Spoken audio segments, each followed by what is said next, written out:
Okay, I'm back. Toilet paper. Knew I was going to cry. I'm going to cry. So whatever. Get over it.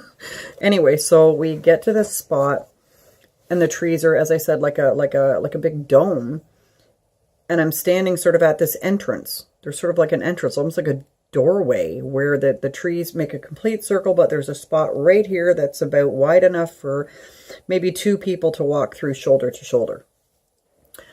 And I stopped, and I was completely taken aback by the sort of, shape of these trees and the shape of this whole thing.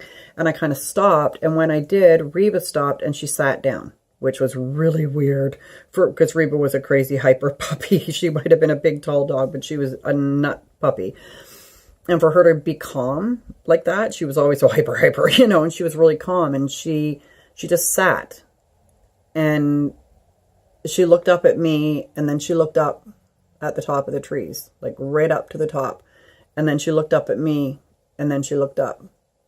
And she did that a few times. And then I realized that this was a place. I kind of feel like there are some places are more holy than others, I guess. I don't know. Some places where you feel more in tune with nature, more in tune with the universe, more in tune with whoever and whatever is up there.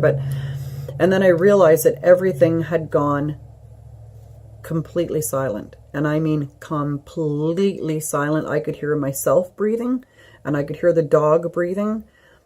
There had been a slight breeze. I mean, it's April. It's windy up here as hell in April. So there had been a breeze going on. So, you hear the wind in the trees, birds chirping, It had gone like all I could hear was...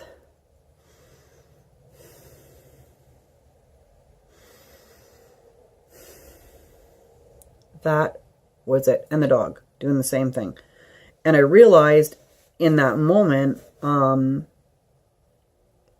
what was happening, and that I was in the presence of something else and something much bigger than me. And whether you want to call it God, whether you want to call it Jesus, whether you want to call it whatever, the universe, angels, I don't care, call it whatever you want. You're entitled to call it whatever you want, and I don't even know what to call it, or them.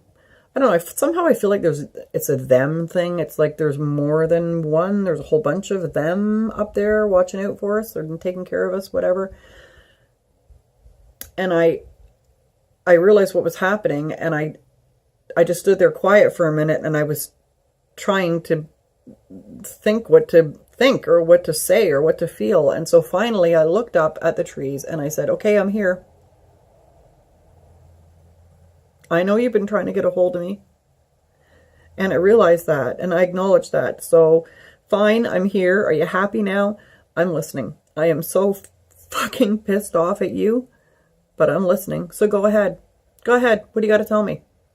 And keeping in mind, this was actually tomorrow. Today's September 1st. So tomorrow is 2 years since I was diagnosed with my brain tumor. And old Charlie, still sitting here. I'm going to have to load... I have several DVDs of my MRIs, so I'll have to load one of them in here somewhere and show you pictures of Charlie.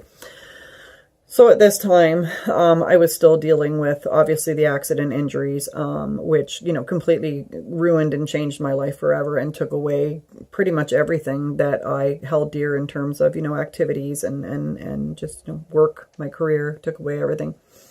Plus the diagnosis of the brain tumor, which right now, as you and I sit here speaking, or I'm speaking to you here, it could be growing, it could be changing.